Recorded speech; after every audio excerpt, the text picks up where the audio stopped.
Bienvenidas y bienvenidos a otro capítulo más de Latinoamericanas aquí por Capital 21. Somos Gabriela Rivadeneira, Daniela Pacheco y Estefanía Veloz y el capítulo de hoy vamos a hablar sobre genocidio y resistencia del pueblo palestino.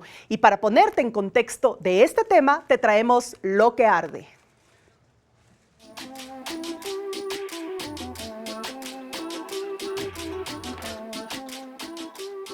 No es posible seguir adelante con nuestras agendas cotidianas, con los ritmos usuales del análisis político y feminista, sin nombrar lo que ocurre frente a los ojos del mundo, el genocidio contra el pueblo palestino. Decimos genocidio, con pleno sentido histórico y jurídico, porque no se trata de un conflicto entre iguales, no se trata de una guerra ni de un ciclo de violencia. Se trata de una ocupación colonial, sostenida, violenta y racializada que se remonta a 1948 con el establecimiento del Estado de Israel en Tel Aviv por resolución de las Naciones Unidas, considerando que el pueblo judío había sufrido un genocidio en el Holocausto y que por lo tanto merecía un territorio para el reconocimiento de su pueblo. El problema de fondo es que la ideología del Estado israelí permite colonizar, ocupar y saquear a Palestina como una consigna permanente. Desde entonces, el pueblo palestino ha vivido bajo diferentes formas de represión, despojo y control. Gaza, hoy convertida en un cementerio a cielo abierto, es la expresión más brutal del apartheid y del castigo colectivo, bloqueada por aire, mar y tierra desde casi más de 2 décadas. Su población ha sido reducida al hambre, al miedo, a la desesperación y, sin embargo, sigue resistiendo. Pero la historia no se cuenta sola. Desde el 7 de octubre del 2023, Israel ha intensificado una ofensiva militar que no tiene precedentes. Más de 50,000 personas han sido asesinadas, la mayoría mujeres y niños. Infraestructura civil destruida, hospitales, universidades, refugio de las Naciones Unidas y una intención explícita de arrasar Gaza. No lo decimos nosotras. Lo dicen los propios funcionarios del gobierno israelí que en declaraciones públicas incitan y justifican el exterminio. ¿Y quién sostiene esta maquinaria? Estados Unidos, con sus millones de financiamiento militar, con su veto permanente en el Consejo de Seguridad de las Naciones Unidas, con su poder diplomático para encubrir crímenes de lesa humanidad.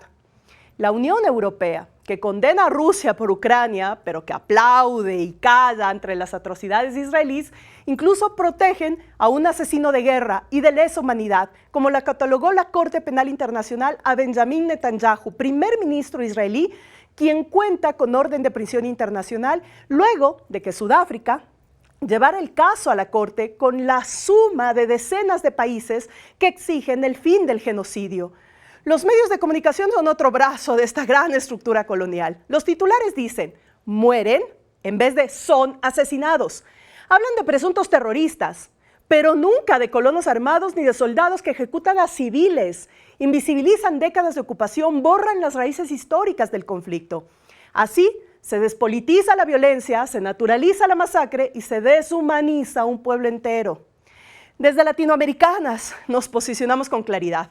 El feminismo que defendemos no es neutro, es anticolonial, internacionalista, radicalmente comprometido con los pueblos que resisten. Y por eso, hoy, cuando desde muchas tribunas se insiste en callar, en maquillar y en evitar tomar partido, nosotras decimos, el silencio es complicidad, la neutralidad es privilegio y la desobediencia es nuestra herramienta política. Palestina es una causa de vida, de memoria y de dignidad. No es ajena a nuestras luchas. Es hermana de las madres de la Plaza de Mayo, de las mujeres zapatistas, de las defensoras del agua, de la tierra, de las combatientes kurdas, de las presas políticas, de las niñas mapuche reprimidas. Es parte del mismo tejido de rebeldía que sostiene este continente desde abajo. Por eso decimos con fuerza, basta de genocidio, basta de impunidad, basta de mentiras. El mundo entero tiene que exigir el fin del bloqueo a Gaza, el fin del genocidio, el juicio a los responsables y el reconocimiento pleno de derechos al pueblo palestino a vivir en libertad. Palestina libre, Palestina resiste y nosotras resistimos con ella. Palestina será libre. Y para seguir profundizando este tema, vamos con una invitada especial en nuestro bloque, Latinas Incorregibles. No te vayas.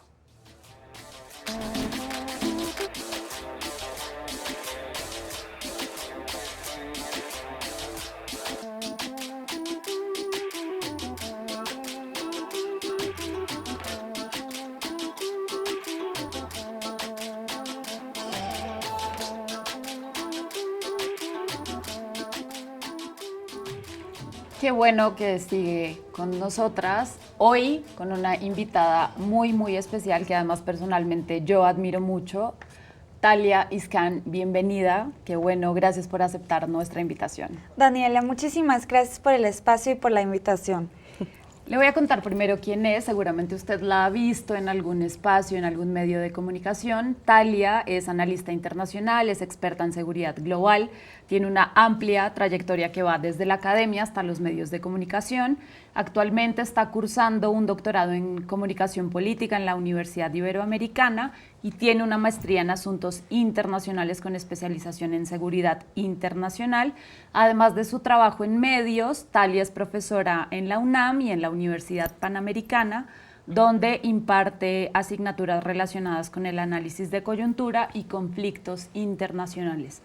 Y antes de entrar en materia, ¿dónde naciste?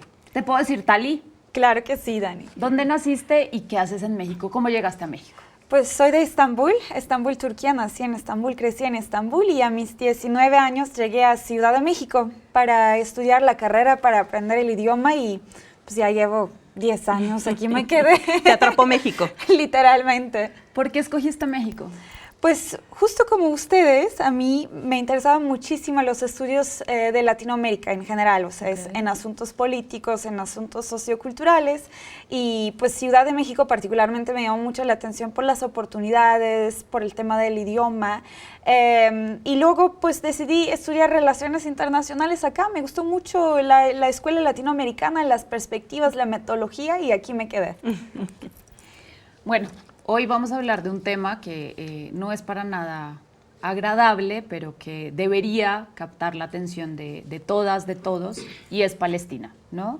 Creo que es algo de lo que todo el público, todo nuestro público ha escuchado, pero tú como experta nos puedes dar una perspectiva distinta o al menos multifactorial, porque eso es el conflicto palestino, que además no sé si deberíamos llamarlo conflicto, eso es una de las preguntas. ¿Cómo nombramos lo que está ocurriendo en Gaza? ¿No? Genocidio, limpieza étnica, colonialismo continuo. ¿Por qué es tan importante nombrarlo correctamente? Arranquemos por ahí. Yo creo que es bastante importante nombrarlo correctamente, pero actualmente nuestro sistema internacional judicial, es decir, el tema de derecho internacional público, tiene muchas imperfecciones. Para empezar, el Estatuto de Roma sería la base legal fundamental para definir un genocidio o, como dices, una limpieza étnica en este caso. Y pues claramente tenemos estas definiciones y de acuerdo a estas definiciones, Israel, en este caso los actos de Netanyahu claramente son actos de genocidio. Pues sí estamos hablando de una limpieza étnica sistémica en Gaza, que ni siquiera es algo nuevo, porque a lo mejor ahorita sí es coyuntural esta guerra, pero hay que tomar en consideración que no es una guerra nueva. Sin embargo, existe una paradoja. Muchas de las grandes potencias no han firmado o no han ratificado pues Estatuto de Roma en este caso, por lo tanto, de una manera muy fácil pueden zafarse de estas definiciones. Por ejemplo, el Estado de Israel no es parte del Estatuto de Roma, igual que Estados Unidos, que fue como el gran aliado, el superpoder en este caso, que ha apoyado a estos actos. Y pues cada día el pueblo de Gaza, los palestinos, son más invisibles ante el escenario internacional, ante el escenario global, ante las causas humanitarias. Es muy difícil darles la voz y voto que merecen en este caso, porque ni siquiera en la ONU, que es, pues, sería nuestra institución principal del área internacional, pues Palestina tiene actualmente el estatus de Estado observador, es decir, sí está, pero no está. No tiene voto, pues. Tali, hablando de esto del sistema internacional, justamente uno de los temas es, a ver, las Naciones Unidas como tal se genera justamente después de la Segunda Guerra Mundial como un espacio para mantener la paz, la armonía entre los países, para que los conflictos se puedan resolver de manera pacífica y dentro de un concepto diferente del humanismo. Sin embargo, ahora vemos también una desobediencia, pongamos entre comillas, de ese propio sistema que ha funcionado durante mucho tiempo en diferentes coyunturas. Lo digo porque en las Naciones Unidas se vota permanentemente ciertas resoluciones y una de las resoluciones que tiene casi el rechazo del mundo, salvo Estados Unidos e Israel, es justamente el tema de la resolución para terminar, más bien dicho, la aceptación mayoritaria de los países para terminar el genocidio, es decir, hacen un llamado justamente para que termine el conflicto por parte del Estado de Israel. La Corte Penal Internacional dice, esto es un crimen de guerra y de lesa humanidad, por lo tanto declara criminal de lesa humanidad a Netanyahu. Sin embargo, parece que no pasa nada en el mundo, es decir, nadie acoge, nadie operativiza. A esto podríamos decir una desobediencia frente al sistema interamericano. ¿Qué pasa frente a esa confianza de un órgano que debería en estos casos estar más activo? Claro, más allá de desobediencia, yo diría por su naturaleza las Naciones Unidas es impotente ante muchos escenarios beligerantes, porque miren, de llamar a las Naciones Unidas como realmente como una ente democrática sería bastante complejo, porque claramente existen comités, existen aparatos, claro, existen como muchos brazos donde sí se genera una agenda, donde sí se establece una agenda o foros para platicar, pero hay que recordar que Consejo de Seguridad el día de hoy es el único órgano de las Naciones Unidas que realmente sí puede intervenir o sí puede tomar acciones. Y Consejo de Seguridad, por su naturaleza, no es un consejo igualitario porque existen 5 miembros permanentes que cuentan con un derecho de veto y eso nos lleva a una paradoja por sí sola, es decir,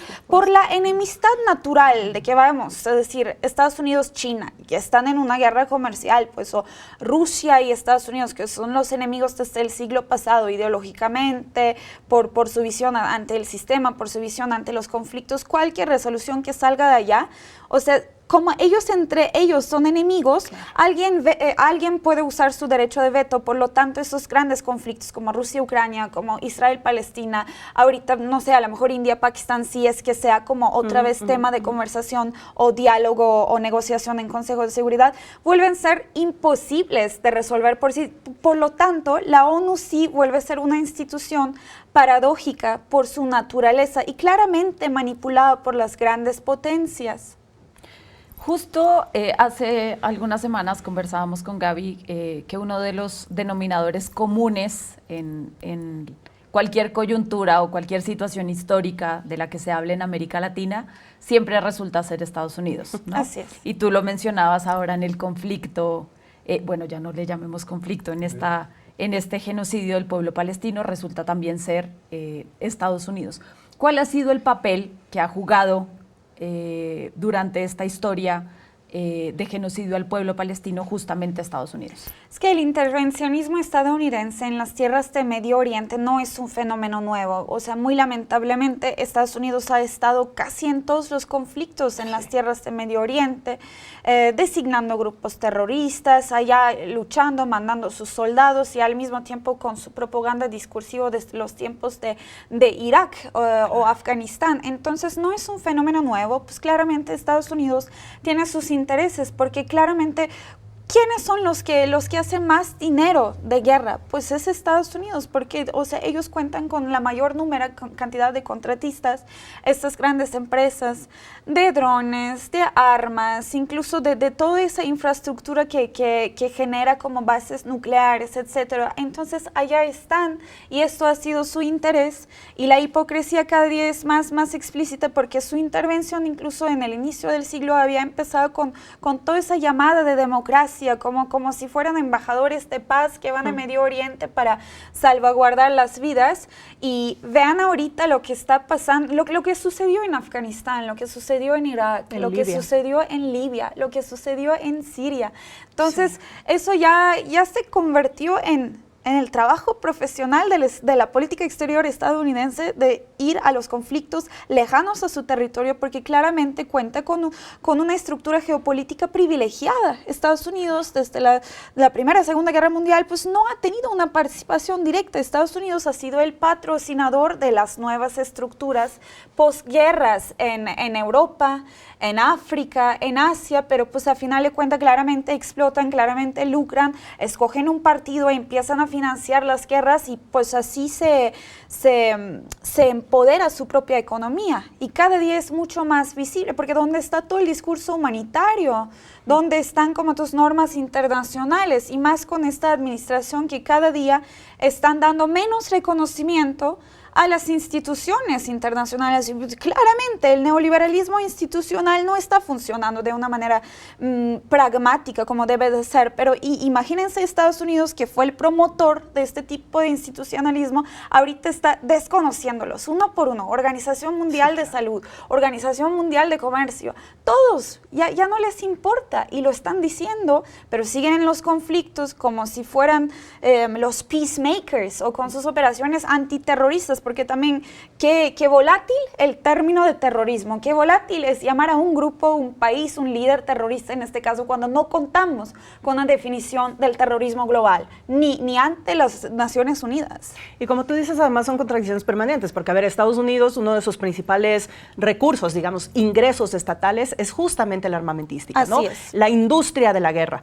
Y decimos, es uno de los países que más se ha cubierto con los temas de democracia o democratización y de paz. Varios actores de esta política bélica han sido incluso premios Nobel de la paz. Es correcto. Cosas que que nos vamos encontrando en la historia. Pero esto no podría ser posible también sin la actuación de los medios de comunicación. Sí, o sea, los medios de comunicación cubren totalmente esto a tal nivel de hacer ver exactamente Estados Unidos, el mayor promotor de las guerras en el mundo, como el mayor conciliador, y eso les ha permitido las entradas a todo lado. Pero además este mensaje de los medios de comunicación, particularmente, bueno, usado en todo lo que tú acabas, en todos los territorios que acabas de mencionar, pero en el caso palestino aún más doloroso porque es la deshumanización. Claro. Entonces, claro, esa es una herramienta sumamente válida porque deshumanizas a tal punto en el que ya se justifica la injerencia y la guerra. Y ese es un rol perverso, pero que parece naturalizado. Exactamente, y también naturalizan violaciones de los ceses al fuego que ellos mismos proponen. Incluso hace unos 5 horas, yo creo que 180 personas más murieron en Gaza, en un hospital, si no me equivoco. Entonces, ¿para qué también está un cese al fuego si es que estas pausas realmente no más han beneficiado a Israel, a la carrera armamentística de Israel en este caso? ¿Qué paralelismos, haciendo honor al nombre del programa, ves en las actuaciones, por ejemplo, de los Estados Unidos en Medio Oriente y el injerencismo que tienen los gobiernos o los distintos gobiernos de los Estados Unidos en territorios latinoamericanos? Yo creo que es una pregunta bastante válida porque sí, existen muchos paralelismos, pues estamos siendo parte de un mundo interdependiente en el sistema globalizado, entonces incluso lo que está pasando en India, Pakistán de alguna manera nos afecta, pero también yo creo que es muy interesante justo el tema de observar estos patrones del intervencionismo estadounidense y también, como Gaby mencionó, el tema de la participación de los medios de comunicación. Hoy, el día de hoy, los medios de comunicación, la prensa internacional ha sido un aparato de guerra híbrida. ¿Y qué es una guerra híbrida? Guerra híbrida ya no quiere decir que ya no estamos hablando nomás de la guerra de las armas. Es la guerra de los discursos, es la guerra de uso de inteligencia artificial, es la guerra de posverdad, es la guerra de discursos, de todo prácticamente. Y hay guerras híbridas donde sí vemos armas y vemos al mismo tiempo los medios de comunicación utilizando ciertas palabras para manipular a las masas, para generar cierto como opinión pública o persuasión incluso en este caso, y es muy evidente porque como somos tan libres de tener acceso a tantos medios, al mismo tiempo eso vuelve a ser un riesgo porque ya también los que crean el contenido de estos medios son igual de libres de crear falsas noticias, claro. Tienen herramientas, tienen tecnología y cada día vuelve a ser como mucho más difícil. Entonces aquí también hay un dilema ético, ¿no? ¿Tú paras o sancionas estos medios o simplemente dejas que todos se hablen y luego qué pasa? Porque en cierto territorio algunos están sancionados o a algunos se les da la prioridad y en otros territorios algunos otros tienen la voz y otros no. O sea, y aquí a lo mejor no estamos hablando de una lucha necesariamente de derecha-izquierda como en un contexto bipolar del siglo pasado. Sin embargo, estamos en una lucha discursiva del discurso occidental y el discurso resistencia, el discurso no occidental, nuevas alianzas, o sur global y lo que está pasando con los países privilegiados. Y los paralelismos con Latinoamérica también yo creo que es un fenómeno muy repetitivo. Estamos hablando de un patrón en la historia de Latinoamérica, pues ustedes saben mejor porque son expertos de este tema, pero cuántos golpes de estados, cuántos como inestabilidades y Estados Unidos haya metido, ¿no? Al momento de que haya un cambio de régimen, Estados Unidos va y financia otros grupos, o Estados Unidos va y de repente denomina como ciertos regímenes o presidentes como dictadores, como si fuera tan simple y sencillo decir, tú eres dictador, tú eres terrorista, tú no eres genocido, porque no, tú eres mi amigo. Israel siempre va a ser excepción para Estados Unidos. O eres mi amigo ahora, pero si mañana te portas mal, pues también entras al grupo, que ha sucedido también. Exactamente, y cada vez es más complicado, porque incluso en los tiempos de Trump, algo que a mí me llama mucho la atención, es que uno pensaría, ok, Estados Unidos siempre ha estado, por ejemplo, en contra de Putin, en contra de Rusia en este caso, y ahorita de repente Trump está cambiando la política, vaya pues qué bien, pero está diciendo de repente, bueno, no fui yo, todo lo que hizo mal fue Biden y fue la administración de los demócratas, entonces todavía están metiendo su guerra civil en los asuntos regionales y globales. Total. Y yo creo que es también un paralelismo que se está sucediendo en Latinoamérica. Cualquier cosa no se responsabiliza el presidente de Estados Unidos de los actos pasados. No dice eso fue mi política exterior, dice eso fue otra persona que yo no reconozco. Y eso también yo creo que es un fenómeno histórico de desresponsabilizarte, no sé Totalmente. si lo estoy diciendo correcto. Se entiende. Lo estoy inventando. Se entiende. De los actos pasados de tu propia política exterior. Sí. Ser crítico es otra cosa y decir eso no fui yo, entonces no importa, es otra cosa. Claro. Y eso vuelve a ser como muy paradójico, pues. Pero además genera mucha confusión. Mucho. Tú nombraste una palabra que para mí siempre me genera mucho conflicto, y es esto de la posverdad. Y en estas lógicas de marcar quién es y quién vale, quién no vale, quién es y qué información valida y quién no, bueno, tú lo decías, América Latina, especialmente en las 2 décadas que llevamos de este siglo, hemos pasado justamente en esas luchas, claro, entre justamente ratificar verdades o someternos a imaginarios que han generado después de los golpes, la persecución, guerra judicial, lawfare, etc. Nosotros mucho hablamos de la defensa de la verdad. Incluso Rafael Correa, el expresidente ecuatoriano, lo ha planteado varias veces e incluso ha llevado el tema a las Naciones Unidas diciendo hay que poner la verdad como derecho universal, algo que ni siquiera debería estar en discusión, porque, sí, ¿me entiendes? Pero no, hemos llegado al punto entonces en la que la verdad debería ser defendida como derecho universal, pero nos confundimos entonces con esto de la posverdad, porque la posverdad es luego de la verdad, o sea, y uno se queda diciendo como, entonces, digo, la posverdad, ¿y por qué me genera a mí mucho conflicto? Porque digo, estamos nosotros reivindicando una categoría, la posverdad, pero no será entonces una nueva trampa de ratificar que muchas mentiras y muchas manipulaciones de la información hoy llevan el lema de posverdad y todos lo asumimos como si de verdad fuera la verdad. Es una cosa... No, sí capto perfectamente. Y es muy chistoso, Gaby, porque pues estamos hablando justo por coincidencia, o sea, de mis temas de investigación de mi doctorado actual. Yo estudio posverdad, yo estudio como prensa como aparato de guerra.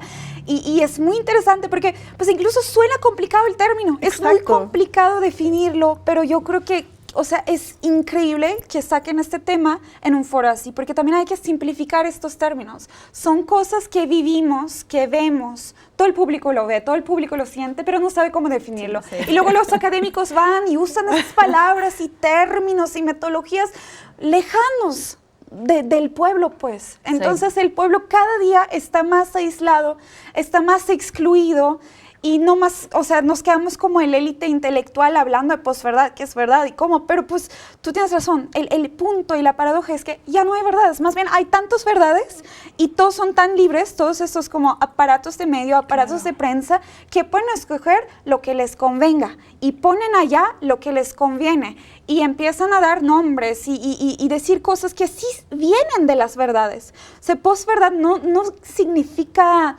mentir necesariamente. Es como arte de manipulación. Imagínate un mundo que todos ya tienen acceso a eso. TikTokers, influencers, comunicólogos, políticos. Entonces, tú también como Estado-nación tienes una responsabilidad mucho más fuerte de informar de alguna manera o al menos dar las herramientas de que, oye, estate consciente, porque todo el tiempo estamos consumiendo posverdad. O sea, posverdad es la elección, ¿cómo lo diría? Como que manipulativa de todo un como pol de muchas verdades de acuerdo a tu propia agenda y tu interés. Y cada país lo está haciendo, pero claramente nos daña más regionalmente cuando la gran potencia, el buen vecino lo está haciendo sobre esta región o cuando lo están haciendo de mi región, en este caso, pues mismos patrones, mismos paralelismos. Volviendo al tema de Palestina, porque además queremos aprovechar que estás aquí para tocar un poquito el tema, no podemos desaprovecharte, el tema Rusia-Ucrania, el tema Pakistán-India, sobre el papel que están jugando, por ejemplo, las universidades en el tema de Palestina, precisamente por las actuaciones de Donald Trump frente a las protestas universitarias en los Estados Unidos, por ejemplo. ¿Cómo estás viendo estas expresiones de comunidades como las estudiantiles que se han pronunciado frente al genocidio del pueblo palestino? A mí se me hace impresionante porque pues a final de cuentas estamos hablando de las universidades de la élite, son las universidades no únicamente más caras del mundo, sino también las universidades más difíciles de ingresar, y Estados Unidos lucra muchísimo porque las colegiaturas incluso se dividen por rango. Sí. Si tú eres gringo, pues pagas cierta cantidad. Si eres latinoamericano, doble. Si eres alguien de Medio Oriente, triple para ti, porque lo llaman overseas. Claro. Y siguen con ese comercio de educación. Sí. Y pues a final de cuentas digo, eso está muy mal. Pero qué bueno que al menos, o sea, sigan teniendo académicos críticos o estos estudiantes, que la mayoría en este caso ni siquiera son estadounidenses, pues vienen de fuera, o sea, son estos intelectuales que sí se oponen.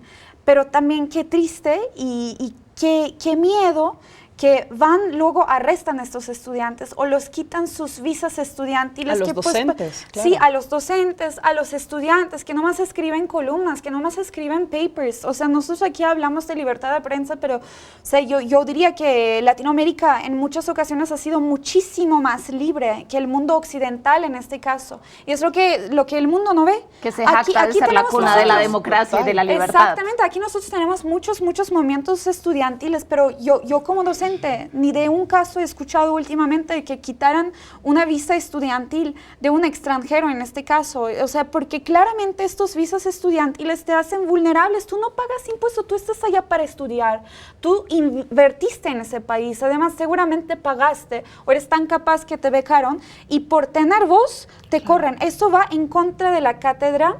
Digo, qué bueno que resisten estas grandes universidades, qué bueno que marchan, pero también qué miedo que los van quitando estos visas y lo hacen con los vulnerables, con pura gente de Medio Oriente particularmente. Pero es que ¿sabes qué pasa? Y a mí me parece que fue como, bueno, siempre son represalias, porque además del terror que provocó esto, yo haciendo análisis con compañeros y compañeras decíamos, hace mucho que no veíamos una explosión universitaria masiva internacional. Es decir, no era una universidad de un punto y ya. Eran los y las universitarias movilizándose bajo la causa palestina, y yo creo que eso causó mucho temor porque hace mucho, yo me atrevería a decir décadas, o sea, desde los 80 no habíamos visto una efervescencia universitaria tan internacionalista, y yo creo que eso fue lo que asustó y que rápidamente empezaron a hacer justamente este tipo de represalias. Sí. Injustificadas totalmente, tú lo acabas de decir con absoluta claridad, y esas son justamente las cosas que nos gusta mostrar en este programa, porque quien nos mira, quien sigue, quien escucha, es justamente seguir dando insumos para darnos cuenta qué es lo que no está bien y que lo hemos llegado a naturalizar por esta serie de manejos de poder en el mundo, en la región, en nuestros países. Es decir, hay cosas que no se pueden naturalizar. Como no se pueden naturalizar, y es un tema que yo quisiera tal vez atraer ahora, el tema de las mujeres. El genocidio en Palestina ha sido justificado por el terrorismo. Entonces dijeron, no, es que los palestinos jamás se lo buscaron y por lo tanto todos son terroristas y tenemos que matar a los terroristas. Pero resulta que cuando vemos los indicadores y los números, quienes están en el ejército de Hamas claro, han sido asesinados, pero la mayor cantidad de gente son civiles. Y la mayor cantidad de esos civiles son mujeres y niños. Ahí es cuando entonces ratifica el tema del genocidio, es decir, es una limpieza. Y tú lo pones ahora con Trump, un presidente que sale en una propaganda casi, a decir, sí, los palestinos tienen que salir de Palestina, de Gaza, porque ahí hemos pensado resort y aprovechar la playa, un complejo turístico amplio que genera... Y uno se aterra porque dice, o sea, uno dice, ¿cómo confrontas eso? Pues para empezar, yo creo que tocaste un punto bastante importante. El día de hoy estamos hablando de más de 52,000 muertos palestinos y 70% de ellos son niños y mujeres. ¿Puedes creer? Entonces, qué buena segmentación hiciste. Y es bastante complejo. Y los discursos de Trump, digo, el tema de resorts, yo, o sea, personalmente no lo veo como un tema que valdría la pena analizar porque también es parte de su propaganda, como dices. Sí. O sea, su propaganda ha sido crear también una imagen pública del hombre directo, el hombre que resuelve, el hombre que simplifica los discursos y pues claramente al final de cuentas es un populista, que sea de derecha, no cambia esto, entonces está utilizando como muchas técnicas y muchas herramientas de populismo y dice estas cosas que ni va a hacer o no hace o simplemente para generar ese efecto de shock, no únicamente en su comunidad, porque... O sea, están en una guerra civil todavía, a nivel societal, a nivel étnico, a nivel económico, sino también en el escenario global, justo para que hablemos de eso, para que no dejemos de hablar de Trump, porque eso lo va a hacer el hombre más importante del mundo. Y con todas sus contradicciones. Así es. Dani decía una cosa que, bueno, ya vamos... Casi, ves que decíamos 30 minutos es un montón, se nos vuela, ya estamos por terminar, pero no queremos dejarte, así es esto y por eso nos encanta, porque uno se endulza en la conversa, pero no queríamos dejarte sin topar justamente uno de los temas que mencionaba Daniela, el tema de Rusia-Ucrania. Y cómo fue analizado, en esto no vamos a poder profundizar y sería parte de todo un programa, pero nosotras hemos sido muy enfáticas de que cuando se analiza eso, no puedes analizar esto sin el rol de la OTAN. Y cómo eso justamente provocó lo que pasó. Pero si tienes que sistematizarnos eso, ¿cómo lo harías en estos minutos? Es correcto. O sea, chicas, ¿qué es la OTAN? ¿Es una alianza de paz? No. Es una alianza de carrera armamentística, o sea, de las cuestiones de defensa de Europa. ¿Pero dónde anda? ¿A dónde van? Medio Oriente, Asia, todo lo que está fuera de su propia zona, pues. Entonces, claramente esto ha sido como la expansión de la OTAN en este siglo, ha sido una amenaza para Rusia en este caso, porque sí estamos hablando de un país de resistencia, un país pues también hegemónica en su zona de influencia.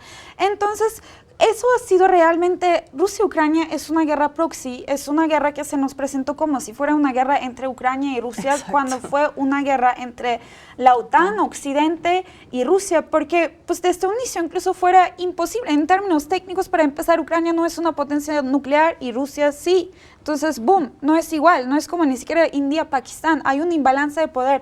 ¿Y quién fue provocando esta guerra? Pues allá la OTAN. Y mientras tanto, ¿qué pasó? En estos 2-3 años sí se expandió OTAN. Finlandia, Suecia, 2022, sí, reunieron, según los países más pacíficos del mundo, casi neutrales.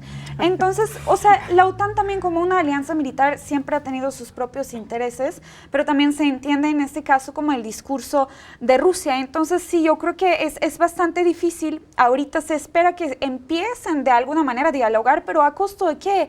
Ucrania ya es un país sin infraestructura que se nos presentó por parte de los medios occidentales como si fuera un país de resistencia, un país que está ganando la guerra. ¿Cuál guerra? ¿Qué estás ganando? El día de hoy es el país más endeudado del mundo y más ante, o sea, sus aliados, ante sus aliados occidentales. ¿Cómo va a pagar este país estas deudas? Entonces, claramente va a haber un cambio, pero a final de cuentas, yo creo que en muchas ocasiones esas grandes potencias, esos grandes patrocinadores van a los países vulnerables, destruyen su economía, destruyen su población, generan una crisis de refugiados y luego los endeudan y así se hacen ricos. Entonces, yo creo que muy tristemente Ucrania se está acabando en esa postura, pues.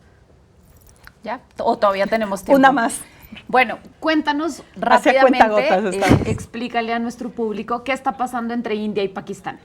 Miren, es un conflicto no nuevo, es un conflicto que tiene sus raíces desde 1947, porque acuérdense que India y Pakistán pues eran colonias británicos antes, entonces cuando con los procesos de descolonización se hacen dos países y luego ya posterior también se crea Bangladesh, o sea, se separa de Pakistán, han experimentado 3 guerras sobre una zona que se llama Cachemira, es una zona poblada por parte de la gente musulmana mayormente, pero administrada legalmente mayormente por los hindús. Y de una manera de facto, es decir, no legítimo, está siendo administrada por Pakistán e India. Los dos países son potencias nucleares, tienen sus choques etnoculturales, religiosos, geopolíticos, y esta guerra, independientemente de la línea roja o de todos los esfuerzos de la ONU, no se ha podido resolver. ¿Por qué? Porque también es otro foro de guerra proxy. No, piensan que es nada más entre India y Pakistán. ¿Quién apoya a Pakistán? Muy importante tomar en cuenta China, principal aliado. ¿Quién es más? Pues Turquía, por ejemplo, allá está en el bloque, varios países árabes. ¿Y quién apoya a India? Estados Unidos. ¿Qué drones se han encontrado esta semana? Drones israelitas en Cachemira, usados por parte de la India. Entonces, claramente son rivalidades. Y yo creo que ahorita, más en esta coyuntura que China y Estados Unidos están en una guerra de poder, de tecnología, de economía y de todo, pues India-Pakistán podría convertirse en un nuevo campo de batalla de poderes entre China y Estados Unidos en este caso. Por eso es bastante peligroso, pero como los dos son potencias nucleares, a lo mejor también ese hecho les sirve como disuasión para que no se escale el asunto, espero. Ay, Natalia, realmente nos dejas así, el público debe estar tan... Clase de geopolítica. Sí, y una de las cosas que queremos comprometerte, bueno, estamos por terminar la primera temporada de Latinoamericanas, todavía nos falta un capítulo más, pero quisiéramos comprometerte para la segunda temporada de Latinoamericanas, tener una conversa específicamente sobre Rusia y su rol justamente geopolítico, geoeconómico, porque además hay mucho que analizar de toda una historia que ha tenido que ver mucho también con muchas de las realidades y muchas revoluciones de la América Latina y el Caribe, así claro. Que te dejamos absolutamente comprometida, y a todas y todos ustedes que nos están viendo, pues también les dejamos ahí con un poquito de pique para que nos sigan acompañando, no solamente en nuestro último capítulo, que será la próxima semana, sino en el segundo temporada de Latinoamericanas. Así que muchas gracias, Talia. Muchísimas gracias, con mucho gusto. Sí, yo encantada, me encantó su programa y el tiempo fue muy rápido. Yo todavía de que, y más cafés, y más plática. Muchas gracias por el espacio. Gracias por venir. Esto ha sido Latinas Incorregibles aquí en Latinoamericanas, y no se vayan porque regresamos con nuestro espacio, la entrevista, con nada más y nada menos que la embajadora de Palestina en México. No te vayas.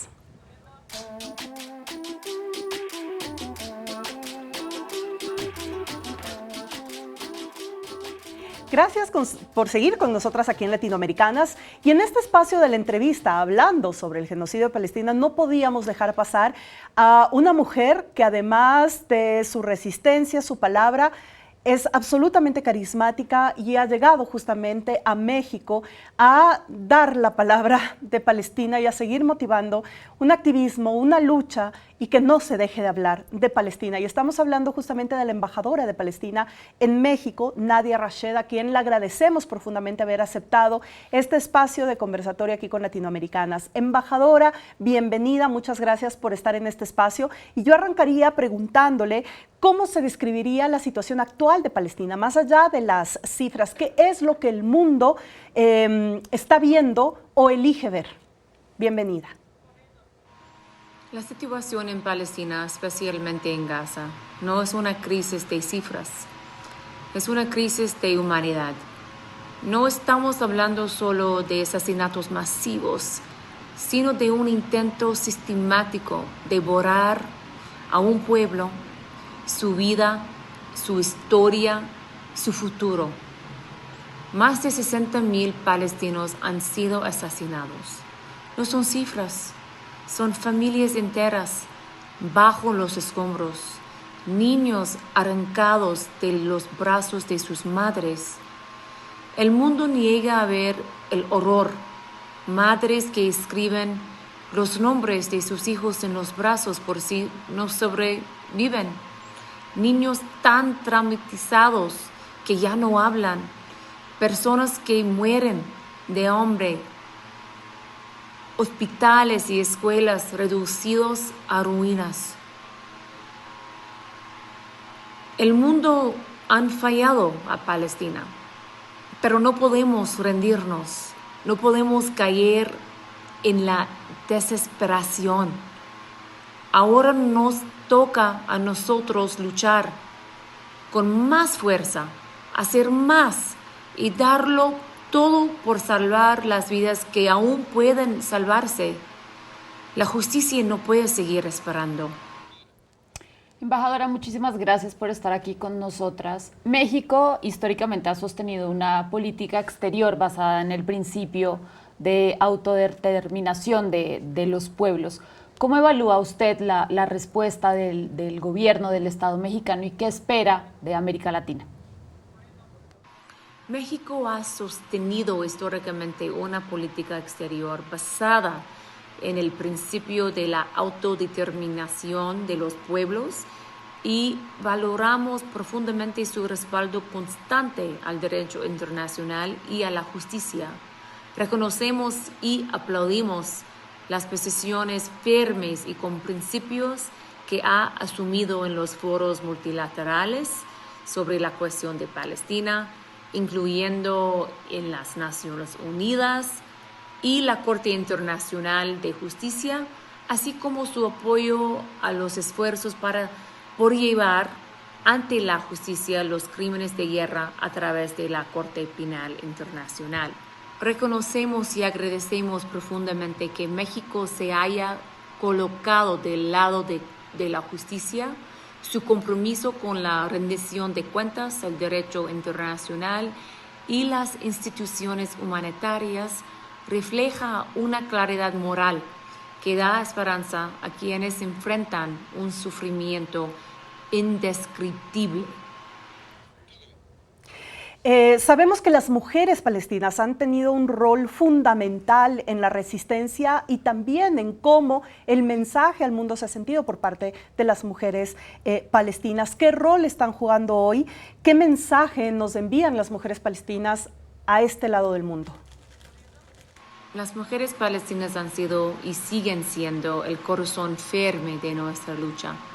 No solo resisten la ocupación, el exilio y la violencia, sino que cada día rehacen la vida entre los escombros, con una fuerza que desafía lo imposible. Son madres que entierran a sus hijos y siguen de pie. Son enfermeras, maestras, poetas, líderes. Son las que sostienen la memoria y siembran futuro en tierra arrasada. Hoy, en medio del genocidio en Gaza, las mujeres palestinas nos están dando una lección al mundo que incluso en la oscuridad más absoluta se pueda alumbrar dignidad, que resistir no es solo luchar contra la opresión, sino también amar, cuidar, educar y reconstruir. A las mujeres de este lado del mundo les dicen, no se callen, no acepten la injusticia como algo lejano. La lucha de las mujeres palestinas es también la de ustedes, por la vida, por la libertad, por la humanidad, que su voz se una a la nuestra. Embajadora, ya para terminar, ¿qué podemos hacer? ¿Qué puede hacer una persona desde México para solidarizarse con la causa palestina? ¿Qué acciones tienen impacto más allá de lo simbólico? La solidaridad con Palestina no es solo un gesto simbólico, es una responsabilidad ética y una forma concreta de acción frente a la injusticia. Desde México y América Latina, una persona común puede hacer mucho: informarse, compartir la verdad y romper el silencio. Todo eso tiene un impacto real. La desinformación ha sido utilizada durante décadas para deshumanizar a nuestro pueblo. Por eso cada vez que alguien elige contar lo que realmente ocurre, con hechos, empatía y honestidad, está contribuyendo a construir una narrativa más justa. También hay acciones prácticas, apoyar campañas de boicot a empresas cómplices de la ocupación y el genocidio, exigir a sus representantes políticos que adoptan posturas claras en defensa del derecho internacional. Pero lo más importante es entender que cada acción cuenta y que la solidaridad no es caridad, es justicia en movimiento. Cuando México, cuando América Latina se pronuncia con claridad, el mundo escucha. Y cuando los pueblos se unen, incluso los muros más altos pueden caer. Muchísimas gracias, embajadora. Ya lo oyeron todas y todos ustedes, la importancia de la verdad en el relato, las acciones concretas y las exigencias que se le pueden hacer a las y los representantes políticos. Cada acción cuenta para apoyar al pueblo palestino. Y para concluir nuestro programa nos vamos con nuestra compañera Estefanía Veloz y su manual para desobedecer.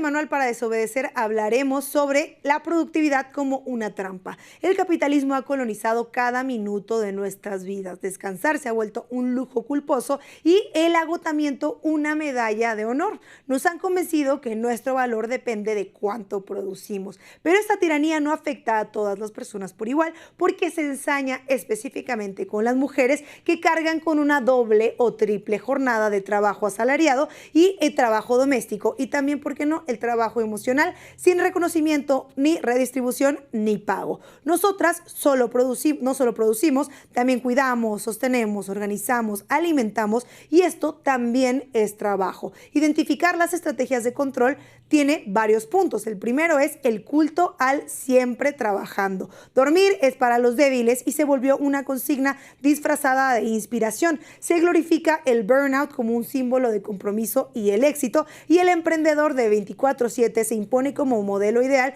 mientras el cuerpo se va quebrando y agotando. En segundo lugar está la monetización del tiempo libre. Los hobbies que antes eran placer se convierten ya en emprendimiento. La idea de aprovechar cada segundo transforma el ocio en productividad encubierta, y no existe tiempo vacío, todo debe tener una finalidad medible. En tercer lugar está la culpa por descansar. Descansar es visto como pereza, y si no estás ocupada, estás fallando. Hay que justificar cada pausa, cada día libre, cada siesta y cada todo. El miedo a quedarse atrás es parte de este dispositivo de control capitalista neoliberal. En cuarto lugar está la invisibilización del trabajo de cuidados. Cuidar no produce, no genera valor económico y por eso no cuenta, supuestamente dicen, pero las mujeres realizamos el 76% del trabajo no remunerado de cuidados en Latinoamérica, y la doble jornada asalariada y doméstica está normalizada. La carga mental de planificar, prever y sostener la vida familiar recae de forma desproporcionada a nosotras. Y frente a este panorama, como siempre, te vamos a traer algunas estrategias para desobedecer. En primer lugar, debemos reclamar el derecho al ocio. El descanso no es flojera, es resistencia política, sobre todo si eres mujer. Practicar el goce es una manera de no hacer nada, pero al mismo tiempo es una manera de descansar. Defender el tiempo no productivo es un acto revolucionario frente a un sistema que te quiere agotada. En segundo lugar, politizar los cuidados. Nombrar es el primer primer paso. El trabajo doméstico y emocional es trabajo real. Exigir la redistribución justa de tareas en tu entorno, en casa, es clave entre la pareja, entre la familia y entre la comunidad. Demandar políticas públicas que reconozcan y vayan financiando el sistema de cuidados. Recuerda, no son ayudas, no es amor, son derechos, no son tareas compartidas, son corresponsabilidades. En tercer lugar, redefinir el éxito. Tu valor no es tu productividad, no eres lo que produces. Celebra los pequeños placeres, los días lentos, los vínculos de cuidado. Sustituye tus metas por memoria, resultados por relaciones y tiempo libre.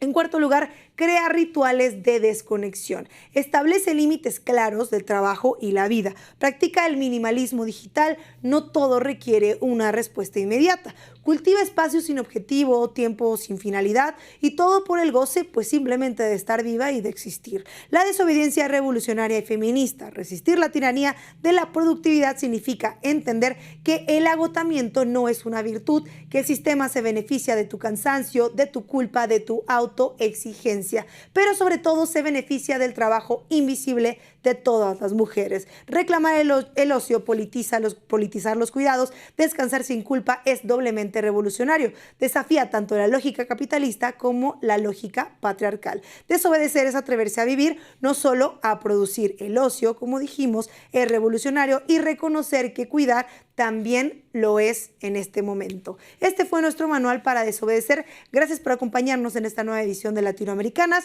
No olviden seguirnos en redes sociales, en nuestras cuentas personales y a través de Capital 21, y compartir si les gustó este contenido. Nos vemos el próximo miércoles, como cada miércoles, en Capital 21.